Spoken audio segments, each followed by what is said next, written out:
Ni dia. Depan saya ni Farm Fresh Mola. Siapa dah rasa benda ni? Bagi saya sedap, tak ada masalah. Dia kurang sugar sebab kita kalau boleh makan makanan lah ataupun minuman, kurangkan sugar. Sugar pula. Sugar lah. Kurangkan gula. Nanti kita dengar ayat lain pula Protein, kalsium, vitamin D3, nampak tu, sumber serat dia ada. Korang boleh support yang ni tak ada masalah. Dia sama dengan produk yang satu lagi tu.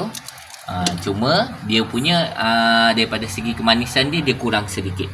Harga dia 30 lebih, 33 lebih kurang lah. Korang dapat lah lebih kurang 32 ni lah pack ni okey lah.